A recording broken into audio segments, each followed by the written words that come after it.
വളരെ വലിയൊരു ആരോപണം. ഇത് ആരോപണമല്ല ആൻഡ്രസൺ, ഇതിന്റെ ട്രൂത്താണ് ഞാൻ പറയുന്നത്. അയ്യപ്പന്റെ പേരിലും മറ്റുള്ള ഇതിന്റെ പേരിലൊക്കെ ഈ കാവി കൊടിയൊക്കെ എടുത്ത് തൂക്കിക്കൊണ്ട് നടക്കുമ്പോൾ അല്ലെങ്കിൽ ഒരു കുറിയിട്ട് നടന്നാൽ ഇതൊന്നും സനാതനിയാവില്ല. എന്താണ് 18 പടി ചവിട്ടിയാണ് തത്വമസിയിലെത്തുന്നത്? ഇവിടുത്തെ BJP പ്രസിഡന്റിനോ അല്ലെങ്കിൽ ഇതിന്റെ പേരിൽ ബഹളമുണ്ടാക്കുന്നവരോ ഈ 18 പടിയുടെ ആത്മീയ ഡെഫിനിഷൻ പറഞ്ഞിട്ട് അവർ മുന്നോട്ട് പോവാം, ചലഞ്ച് ചെയ്യാണ്. പിണറായി വിജയൻ അത് പറയും. പക്ഷേ ഇവിടുത്തെ BJP പ്രസിഡന്റ് രാജീവ് ചന്ദ്രശേഖരന് അത് പറ്റുമോ? പറ്റില്ല. സുരേഷ് ഗോപിക്ക് ഒരു മാന്യതയുണ്ടോ? എനിക്ക് മോദിയുണ്ട്, എനിക്ക് അമിത്ഷാ ഉണ്ട്, എനിക്ക് 2 നേതാക്കളേ ഉള്ളൂ. അവരാണോ ഈ സാധാരണ ആൾക്കാരുടെ കാര്യം നോക്കേണ്ട ആൾ? സുരേഷ് ഗോപി ഒരുപാട് സഹായിച്ചിട്ടുള്ള ആളല്ലേ? ആരെ സഹായിച്ചിട്ടുണ്ട്? CSR ഫണ്ടും അല്ലെങ്കിൽ എവിടെന്നെങ്കിലും പിരിച്ച പൈസ കൊണ്ട് 4 പേർക്ക് വിതറി കൊടുത്തു കഴിഞ്ഞാൽ ഇതൊന്നും സ്വന്തം പോക്കറ്റിൽ നിന്ന് എടുക്കണമല്ല. ഇവന്മാരാരെങ്കിലും ഇവിടുത്തെ ജിഹാദികൾക്കെതിരെ ഫൈറ്റ് ചെയ്തിട്ടുണ്ടോ? കണ്ടിട്ടുണ്ടോ? ഒരക്ഷരം മിണ്ടിയിട്ടുണ്ടോ? ഇവിടുത്തെ മയക്കുമരുന്ന് മാഫിയക്കെതിരെ മിണ്ടിയിട്ടുണ്ടോ? ഇതാണ് രാജ്യത്തിൻ്റെ ഏറ്റവും വലിയ ത്രെട്ട് എന്ന് പറയുന്നത്.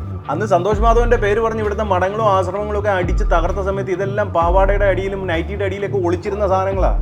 ഒന്നിനെ ഞാൻ നേരിട്ടില്ല. അന്ന് ഞാൻ പോയി ജയിലിൽ കിടന്നു May 17 പേരിൽ. അന്ന് ജിഹാദികൾക്ക് കൊടുത്ത പേടിയാണ്. ഒരു ദിവസം 6 എണ്ണത്തിനെ ആ കൂറികളെ കാണാൻ പറഞ്ഞു വിട്ടത്. ധർമ്മം സ്ഥാപിക്കാൻ വേണ്ടിയിട്ട് ഒരു നാടേ ഉന്മൂലനം ചെയ്യണമെങ്കിൽ അത് ചെയ്യാൻ പറഞ്ഞിട്ടുണ്ട്. സ്വാമിജി ഇങ്ങനെ തുറന്ന് പറയുമ്പോൾ സ്വാമിജിക്ക് ഭയമില്ലേ? കന്യാമറിയത്തിനെ എന്താണെന്ന് നമുക്കറിയാം. പക്ഷെ സണ്ണി ലിയോൺ കന്യാമറിയമാണെന്ന് പറഞ്ഞു കഴിഞ്ഞാൽ അംഗീകരിക്കാൻ പറ്റും. ഷക്കീല ചേച്ചി സീതാദേവി എന്ന് പറയുന്ന പോലെയാണ് ഇവന്മാരുടെ പോക്ക്. സ്വാമിജി മോദിജിയെ ഉയർത്തി പറയുകയും കേരളത്തിലെ BJPയെ ശരിയല്ല, അവരുടെ പ്രവർത്തനം ശരിയല്ലെന്ന് ആരോപിക്കുകയല്ലേ ചെയ്യുന്നത്? കേന്ദ്രത്തിലെ വാഴ നനയുമ്പോൾ ഇവിടെ കുറേ ചീര നനയുന്നുണ്ട്. മോദിയുടെ ക്വാളിറ്റി വേറെയാണ്, അതിൻ്റെ ക്വാളിറ്റി അദ്ദേഹം കാണിക്കുന്നുണ്ട്. മോദിയുടെ പടവും വെച്ചിട്ട് ഇവിടെ കുറേ ഊളകൾ എന്തെങ്കിലും കാണിച്ചു കഴിഞ്ഞാൽ അതിനെ സപ്പോർട്ട് ചെയ്യേണ്ട ആവശ്യമില്ല. രാജവെമ്പാലയെ നമുക്ക് ബഹുമാനിക്കാം, പക്ഷെ മലക്രിമികളെ ബഹുമാനിക്കേണ്ട ആവശ്യമുണ്ടോ? ആളുകളെ കൊല്ലുന്ന ആളെന്നും ഗുണ്ടാ നേതാവെന്നൊക്കെ പറഞ്ഞ് ഒരുപാട് ഒതുക്കിയിട്ടില്ലേ? പരമശിവനെയും ഇങ്ങനെയൊക്കെ തന്നെയാണല്ലോ പറയുന്നത്. പരമശിവൻ അവിടെ മറ്റേ ലഡ്ഡു ഉരുട്ടാനും അല്ലെങ്കിൽ പൊറോട്ട അടിക്കാനും അല്ലല്ലോ ഇരിക്കുന്നത്. ഗുരുവിനെ ശുശ്രൂഷ കൊണ്ടും ജനത്തെ നീതി കൊണ്ടും ശത്രുവിനെ ആയുധം കൊണ്ടും ജയിക്കാനാണ് ഇവിടെ പഠിപ്പിക്കുന്നത്. എനിക്കിട്ട് പണിതനോ എല്ലാം തിരിച്ചു പണി കിട്ടിയില്ലേ? തന്ത്രമന്ത്രങ്ങളിലൂടെ എതിരാളികളെ കീഴ്പ്പെടുത്തുന്ന ആളാണെന്നുള്ളൊരു ആരോപണമുണ്ടല്ലോ. നമ്മൾക്കിവിടെ മന്ത്രം കൊണ്ട് വെപ്പൺസിനെ ഡെവലപ്പ് ചെയ്യാൻ പറ്റും എന്നുള്ളത് കാണിച്ചു കൊടുക്കാൻ പറ്റി. ഇന്നും നമ്മുടെ ഇന്ത്യൻ മിലിറ്ററി പോലും അതിലേക്ക് റിസർച്ച് ചെയ്തുകൊണ്ടിരിക്കുക. നമസ്കാരം.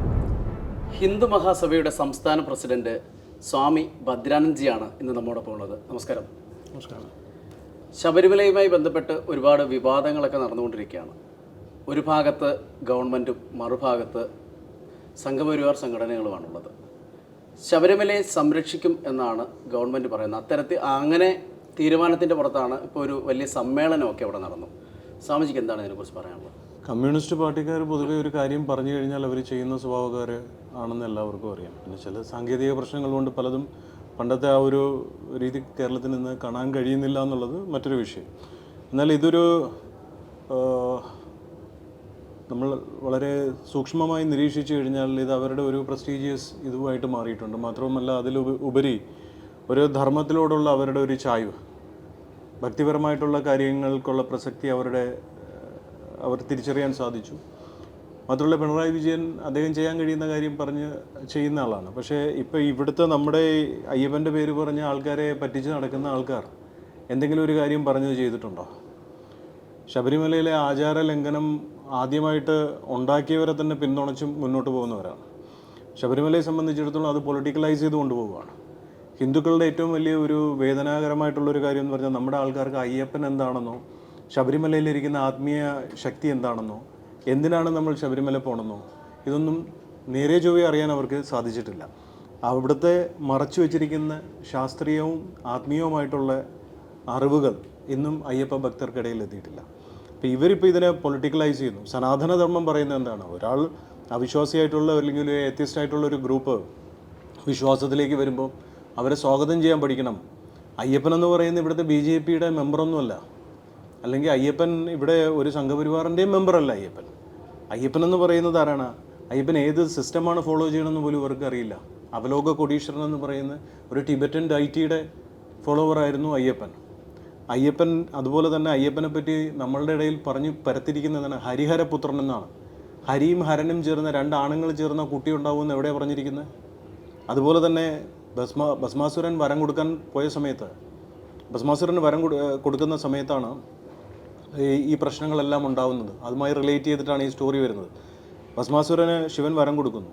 അത് കഴിഞ്ഞ് പരമശിവനെ ഭസ്മാസുരൻ ത്രട്ടൺ ചെയ്യുന്നു. വിഷ്ണു മോഹിനി രൂപത്തിൽ വരുന്നു. ഇതൊക്കെയാണ് സ്റ്റോറി. എന്നാൽ നമ്മൾ മുന്നോട്ട് പോയിക്കേണ്ട ഒരു ചോദ്യം തന്നെയുണ്ട്. ഏത് യുഗത്തിലാണ് ഭസ്മാസുരൻ ഉണ്ടായത്? ഏത് യുഗത്തിലാണ് പന്തളം കൊട്ടാരം ഉണ്ടായത്? അപ്പോൾ പന്തളം കൊട്ടാരം ഉണ്ടായതും അതിൻ്റെ ഭാഗമായുള്ള അയ്യപ്പൻ്റെ രീതിയും നമ്മൾക്ക് അതാണോ അംഗീകരിക്കേണ്ടത്, അതോ അപ്പുറത്തതാണോ ഈ മറ്റു യുഗത്തിലുള്ളതാണോ അംഗീകരിക്കേണ്ടത്? അവിടെ തന്നെ ഇത് പൊളിയാണ്. അവിടെ ഒരു സംശയമുണ്ടല്ലോ സ്വാമിജി, ശബരിമലയിലിരിക്കുന്ന വിശ്വാസപരമായുള്ള അയ്യപ്പനും പന്തളം രാജകുടുംബത്തിന്റെ മണികണ്ഠനും തമ്മിൽ എന്താണ് ബന്ധം? ഇത് തന്നെ ഒന്നിച്ചാണല്ലോ ഇവർ പറയുന്നത്. അതെ. പിന്നെ അതുപോലെ തന്നെ 18 പടിയെ പറ്റി എടുക്കണം. എന്താണ് 18 പടി ചവിട്ടിയാണ് തത്വമസിയിലെത്തുന്നത്? ഇവിടുത്തെ BJP പ്രസിഡന്റിനോ അല്ലെങ്കിൽ ഇതിൻ്റെ പേരിൽ ബഹളമുണ്ടാക്കുന്നവരോ ഈ 18 പടിയുടെ ആത്മീയ ഡെഫിനിഷൻ പറഞ്ഞിട്ട് അവർ മുന്നോട്ട് പോവാ. ചലഞ്ച് ചെയ്യാണ്. പിണറായി വിജയൻ അത് പറയും. പിണറായി വിജയൻ്റെ അടുത്ത് ചോദിച്ചാൽ പിണറായി വിജയൻ പറയും 18 പടിയുടെ വ്യക്തമായിട്ടുള്ള ആ രഹസ്യം, ആത്മീയ രഹസ്യം പറഞ്ഞു തരാൻ പിണറായി വിജയനെ കൊണ്ട് പറ്റും. പക്ഷേ ഇവിടുത്തെ BJP പ്രസിഡന്റ് രാജീവ് ചന്ദ്രശേഖറിന് അത് പറ്റുമോ? പറ്റില്ല. ഇവിടുത്തെ ഏതെങ്കിലും അയ്യപ്പ സംഘം നടത്തുന്ന ആൾക്കാർക്ക് അതിനെപ്പറ്റി പറഞ്ഞു തരാൻ പറ്റുമോ? ഇല്ല. ഇവരുടെ എല്ലാവരുടെയും പരിപാടി എന്ന് പറയുന്നത് ഇപ്പോൾ കഴിവില്ലാത്തവൻ്റെ ഏറ്റവും വലിയ ആയുധമാണ് വർഗീയത എന്ന് പറയുന്നത്. അപ്പം ശക്തമായ വ്യക്തമായ രീതിയിൽ ആത്മീയ അടിത്തറയിൽ മുന്നോട്ട് പോവുക. അത് പോവില്ല. ഇപ്പം പിണറായിയെ കുറേ തെറി വിളിക്കുക, അല്ലെങ്കിൽ കുറേ കമ്മ്യൂണിസ്റ്റുകാരെ തെറി വിളിക്കുക, BJPയിൽ മെമ്പർ അല്ലാത്തവരെ തെറി വിളിക്കുക. ഇനി BJPയിൽ ഒരു ഗ്രൂപ്പ് ഉണ്ടെങ്കിൽ ആ ഗ്രൂപ്പിൽ അങ്ങോട്ടും ഇങ്ങോട്ടും തെറി വിളിക്കുക. അദ്വൈത സിദ്ധാന്തത്തെ പറ്റി ഇവർ പഠിക്കുന്നുണ്ടോ? ശങ്കരനും ശ്രീനാരായണ ഗുരുവും ജനിച്ച മണ്ണാണ് ഇവിടെ. ആത്മീയതയുടെ ഏറ്റവും വലിയ ശക്തി കേന്ദ്രമാണ് കേരളം. എന്നാൽ ഇന്ന് ഈ BJP ഏതെങ്കിലും ഒരു നേതാവെങ്കിലും ഇവിടെ ലഹരി മാഫിയക്കെതിരെ ഫൈറ്റ് ചെയ്തിട്ടുണ്ടോ? 40% യൂത്തിൻ്റെ അവസ്ഥ എന്താ? എയ്ഡ്സും 70% ഡ്രഗ്സുമായിട്ട് നടക്കുന്ന ഈ നാട്ടിൽ എന്ത് കോൺട്രിബ്യൂഷനാണ് ഇവർ ചെയ്യുന്നത്? ഈ ഹിന്ദു മഹാസഭയുടെ സംസ്ഥാന പ്രസിഡന്റാണ്. അപ്പോൾ ഹിന്ദു മഹാസഭയുടെ ആ ഒരു പ്രസിഡന്റ് സ്ഥാനത്തിരുന്നുകൊണ്ട് സ്വാമിജിക്ക് ഒരുപാട് കാര്യങ്ങൾ ചെയ്യാവുന്നതല്ലേ? ഇവിടെ ഹിന്ദു എന്ന് പറയുന്നത് ഒരു ജന്തുവായി നടക്കുന്ന ഒരു സ്റ്റേറ്റാണ്. ഹിന്ദുവിനെ ജന്തുവാക്കി വെച്ചിരിക്കുന്ന സ്റ്റേറ്റാണ്. അവരെ സനാതനിയാക്കാൻ ഇവർ അനുവദിക്കുന്നുണ്ടോ? എത്ര പേർക്ക് ഉപനയനം കഴിച്ചിട്ടുണ്ട്? എത്ര പേർക്ക് സന്ധ്യാവന്ദനം അറിയാം? ഹിന്ദു ഹിന്ദു എന്ന് കേട്ട് ഘോര പ്രസംഗിക്കുന്നുണ്ട്, ആൾക്കാരെ വീണ്ടും ഇടുന്നുണ്ട്. അതായത് ആത്മഘാതകരായ അതൃപ്ത കാമന്മാരെയാണ് നമുക്കിവിടെ ഹിന്ദുക്കളിൽ കാണാൻ പറ്റുന്നത്. ഉള്ളിലുള്ള ഈശ്വരനെ കണ്ടെത്താൻ ശ്രീനാരായണ ഗുരുവും പഠിപ്പിച്ചിട്ടുള്ള കാര്യം സാധിച്ചിട്ടില്ല. ഉള്ളിലുള്ള നമ്മുടെ സൂക്ഷ്മ ശരീരത്തെ പറ്റി പഠിക്കുന്നില്ല. ഈ പറയുന്ന സ്ഥൂല ശരീരവും, അതായത് ഈ ഗ്രോസ് ബോഡിയുടെ പിറകിലാണ് ഇവർ നടക്കുന്നത്. അയ്യപ്പനെ പറ്റി അറിയണമെങ്കിൽ ആദ്യം സൂക്ഷ്മ ശരീരത്തെ പറ്റി പഠിക്കണം. എന്തിനാണ് ശബരിമലയിൽ പോകുന്നത്? നമ്മുടെ മിസ്റ്റിക് എനർജീനെ സെറ്റ് ചെയ്യാൻ വേണ്ടിയിട്ടാണ്. നമ്മുടെ ശരീരത്തിൽ ഇന്നർനെറ്റ് എന്ന് പറയുന്ന ഒരു സാധനമുണ്ട്. ഇന്നർനെറ്റിനെ ആക്ടിവേറ്റ് ആക്കാനാണ്, അല്ലാതെ ഇൻ്റർനെറ്റിനെ ആക്ടിവേറ്റ് ആക്കാൻ വേണ്ടിയിട്ടല്ല.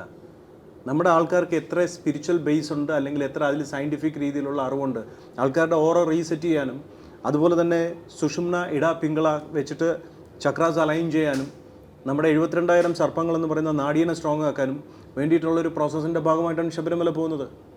അല്ലാതെ അവിടെ ഈ പറയുന്ന ശബരിമല അയ്യപ്പനായി ഇരിക്കുന്ന പൊസിഷൻ പോലും അതുപോലും അതാണ്. അതായത് അവലോക കോടീശ്വരൻ്റെ ആ സിറ്റിംഗ് പോസ്റ്ററാണത്. ഇതെന്തുകൊണ്ടാണ് തുറന്നു പറയാൻ പലരും മടിക്കുന്നത്? അതിനുള്ള നട്ടലില്ല. നട്ടൽ വേണമെങ്കിൽ ആദ്യം നമ്മുടെ സൂക്ഷ്മ ശരീരം സ്ട്രോങ് ആയിരിക്കണം. നമ്മൾ കഴിക്കുന്ന ഭക്ഷണം, നമ്മൾ ഉപയോഗിക്കുന്ന മന്ത്രങ്ങൾ, നമ്മൾ ഉപയോഗിക്കുന്ന ഡ്രസ്സിൻ്റെ കളർ, അതാണ് നമ്മളെ ആത്മീയതയുടെ ബേസ് ഉണ്ടാക്കി തരുന്ന സാധനം. ആത്മീയത എന്ന് പറയുന്നത് ഈ പറയുന്ന ഏതെങ്കിലും പാർട്ടിയുടെയോ അല്ലെങ്കിൽ ഏതെങ്കിലും നേതാവിൻ്റെ ഫോട്ടോ വെച്ചിട്ട് ഗീർവാണം മുഴക്കുന്നതും 450,000 പേരുമായിട്ട് ഒരുമിച്ച് പോയി ഷോ കാണിക്കുന്നതല്ല. ഒറ്റയ്ക്ക് പ്രവർത്തിക്കാനും പ്രതികരിക്കാനുള്ള കപ്പാസിറ്റി ഉണ്ടാകുമ്പോഴാണ് അവൻ ആത്മീയ ഇതായിട്ട് മാറുന്നത്. അത്തരത്തിൽ സ്വാമി ഒരിക്കൽ ഇറങ്ങി തിരിച്ചപ്പോൾ സ്വാമിയെ തോക്കുസ്വാമി എന്നും ആളുകളെ കൊല്ലുന്ന ആളെന്നും ഗുണ്ടാ നേതാവ് എന്നൊക്കെ പറഞ്ഞ് ഒരുപാട് ഒതുക്കിയിട്ടില്ലേ ഒരു സമയം? പരമശിവനെയും ഇങ്ങനെയൊക്കെ തന്നെയാണല്ലോ പറയുന്നത്. പരമശിവൻ അവിടെ മറ്റേ ലഡ്ഡു ഉരുട്ടാനും അല്ലെങ്കിൽ പൊറോട്ട അടിക്കാനും അല്ലല്ലോ ഇരിക്കുന്നത്. ഗുരുവിനെ ശുശ്രൂഷ കൊണ്ടും ജനത്തെ നീതി കൊണ്ടും ശത്രുവിനെ ആയുധം കൊണ്ടും ജയിക്കാനാണ് ഇവിടെ പഠിപ്പിക്കുന്നത്. ഇവന്മാർ പലതും പറയും. ഇവർ പറയുന്നത് കേട്ടിട്ടാണോ ഈ നരേന്ദ്രമോദിനെ എന്തൊക്കെ പറഞ്ഞു, ഇവിടുത്തെ പിണറായി വിജയൻ എന്തൊക്കെ പറഞ്ഞില്ല? ഇങ്ങനെ നിൽക്കുമ്പോൾ തന്നെ സ്വാമിക്കെതിരെ ഒരുപാട് കേസുകളും എടുത്തു, ജയിലിലടച്ചു. അതിനൊക്കെ തിരിച്ചടി നല്ലപോലെ കിട്ടിയില്ലേ? എനിക്കിട്ട് പണിതനോ എല്ലാം തിരിച്ചു പണി കിട്ടിയില്ലേ? ഇനി എന്താ ഇനി പറയേണ്ട ആവശ്യം? ആ പാട്ട് കഴിഞ്ഞു. സ്വാമി താന്ത്രിക്കിലൂടെ തന്ത്രമന്ത്രങ്ങളിലൂടെ എതിരാളികളെ കീഴ്പ്പെടുത്തുന്ന ആളാണെന്നുള്ളൊരു ആരോപണമുണ്ടല്ലോ. അതിൽ നമ്മൾക്കിവിടെ ഇത് മന്ത്രം കൊണ്ട് വെപ്പൺസിനെ ഡെവലപ്പ് ചെയ്യാൻ പറ്റും എന്നുള്ളത് കാണിച്ചു കൊടുക്കാൻ പറ്റി. എന്നും നമ്മുടെ ഇന്ത്യൻ മിലിറ്ററി പോലും അതിലേക്ക് റിസർച്ച് ചെയ്തുകൊണ്ടിരിക്കുകയാണ്. ബോധിധർമ്മം വെച്ച് നിർത്തിയ സ്ഥാനത്ത് നമുക്ക് കാണിച്ചു കൊടുക്കാൻ പറ്റി. അത് നമുക്ക് കിട്ടിയ ഒരു ബ്ലെസ്സിങ് ആണ്. ആ പാട്ട് ഇവിടെ സംസാരിക്കേണ്ട ആവശ്യമില്ല. പക്ഷേ ഇവിടെ ഉള്ളവർക്ക് ഇപ്പം തന്നെ BJPയുടെ സുരേഷ് ഗോപിക്ക് ഒരു മാന്യതയുണ്ടോ? ഇപ്പം ശ്രീമൂലം ക്ലബ്ബിൽ വെച്ചിട്ട് ഒരു സ്ത്രീ ഒരു പരാതി ഒരു നിവേദനം കൊടുക്കുന്ന സമയത്ത് അവർ തട്ടിക്കളഞ്ഞില്ലേ? അവരോട് എത്ര എന്താ പറഞ്ഞത്? ഇവിടെ നിൻ്റെയൊക്കെ ഒരു MP ഉണ്ടല്ലോ, അവൻ്റെ കൊണ്ട് കൊടുക്കാൻ, അങ്ങനെയല്ലേ പറഞ്ഞേ?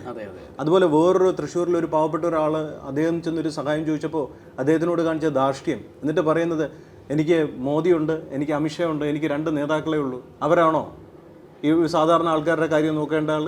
അത് ഇവിടുത്തെ സുരേഷ് ഗോപി മാധ്യമങ്ങളുടെ മുന്നിൽ എത്തുമ്പോൾ ഈ തണ്ടും തടിയും കാണിക്കുന്നെങ്കിലും സുരേഷ് ഗോപി ഒരുപാട് സഹായിച്ചിട്ടുള്ള ആളല്ലേ? ആരെ സഹായിച്ചിട്ടുണ്ട്? ഒരുപാട് മനുഷ്യരെ വീട് വെച്ച് കൊടുക്കുന്നു, അവരെ കല്യാണം നടത്തി കൊടുക്കുന്നു, ഒരുപാട് വാർത്തകൾ വരുന്നുണ്ടല്ലോ. അതാണ് ഇവിടുത്തെ പരിപാടി എന്ന് പറഞ്ഞാൽ, കേരളത്തിൽ ഏതെങ്കിലും ഒരു ചാരിറ്റി പരിപാടി ചെയ്തു കഴിഞ്ഞാൽ ആൾക്കാരുടെ വിചാരം ഇത് വലുതാണെന്ന്. CSR ഫണ്ടും അല്ലെങ്കിൽ എവിടെന്നെങ്കിലും പിരിച്ച പൈസ കൊണ്ട് 4 പേർക്ക് വിതറി കൊടുത്തു കഴിഞ്ഞാൽ ഇതൊന്നും സ്വന്തം പോക്കറ്റിൽ നിന്ന് എടുക്കണമല്ല, സ്വന്തം അധ്വാനത്തിൽ നിന്ന് എടുത്ത് ചെയ്യുന്ന എത്ര പേരുണ്ട് ഇവിടെ?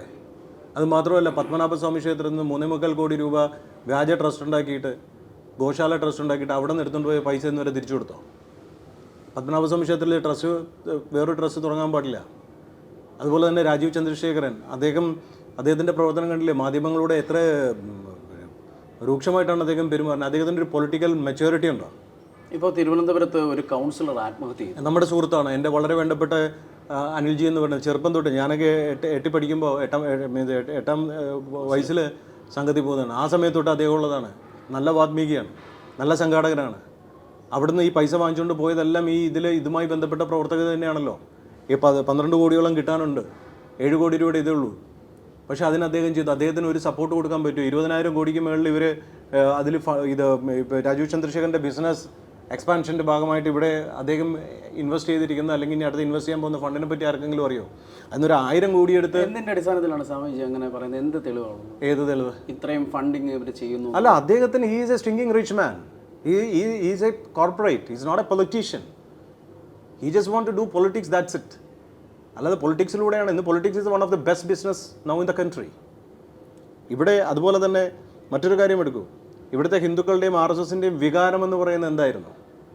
ഇവിടുത്തെ ധർമ്മം സ്ഥാപിക്കുക എന്നുള്ളതാണ്. മതപരിവർത്തനം നടത്തുന്ന ഗ്രൂപ്പിന് വേണ്ടിയിട്ട് അവർ 2 കന്യാസ്ത്രീമാരെ പിടിച്ച് ജയിലിട്ടതിൻ്റെ പേരിൽ ഇവിടെ നിന്ന് കുറ്റിയും പറിച്ച് ഇവരെല്ലാവരും കൂടെ അങ്ങോട്ട് പോയി. അതിൻ്റെ ഒരംശമെങ്കിലും ഇവർ ഇവിടെ എന്തെങ്കിലും ചെയ്യുന്നുണ്ടോ? ആ ആത്മാർത്ഥത. അതുപോലെ എത്ര സ്വയംസേവർ, എത്ര പാർട്ടിക്ക് വേണ്ടിയിട്ട് ജയിലിൽ പോയ ആൾക്കാർ, അവർക്ക് വേണ്ടിയിട്ട് എന്തെങ്കിലും ഇവർ ചെയ്യുന്നുണ്ടോ? അതുപോലെ തന്നെയാണ് അനിൽജിയുടെ കേസിന് സംഭവിച്ചിരിക്കുന്നത്. ഒരു ചെറിയ സപ്പോർട്ട് ഒന്നും വേണ്ട. ഒരു ഇലക്ഷന് 250ഓളം കോടി ഇവിടെ കേരളത്തിൽ വരുന്നുണ്ട്. 5 കോടി, 15 കോടി, 25 കോടി രൂപ വെച്ചിട്ട് ഇവരെ വീതിച്ചെടുക്കുന്നു. എത്ര എണ്ണം ജയിച്ചുകൂടെ? ഇവിടെ ഫണ്ട് എടുക്കണം ഇലക്ഷൻ സമയത്ത്. അതിലെല്ലാവർക്കും കൂടെ ഉള്ള കൂട്ടുകച്ചവടം. എന്നിട്ട് ഹിന്ദുവിൻ്റെ പേര് പറഞ്ഞിട്ട് ഉണ്ടാക്കുകയാണ്, നരേന്ദ്രമോദിജിയുടെ പേര് പറഞ്ഞിട്ടുണ്ടാക്കണം, അമിത്ഷായുടെ പേര് പറഞ്ഞിട്ടുണ്ടാക്കുകയാണ്. വളരെ വലിയൊരു ആരോപണം. ഇത് ആരോപണമല്ല ആൻഡ്രൂസൺ, ഇതിൻ്റെ ട്രൂത്താണ് ഞാൻ പറയുന്നത്. എനിക്ക് ഇവന്മാരെ പേടിക്കേണ്ട ആവശ്യമില്ല. കാരണം ഇവൻ്റെയൊക്കെ ബാപ്പയുടെ ബാപ്പയാണ് ഹിന്ദു മഹാസഭ. ചിലപ്പോൾ നിങ്ങൾക്ക് ആർക്കും അറിയില്ലായിരിക്കും. Vote bank belongs to Hindu Mahasabha.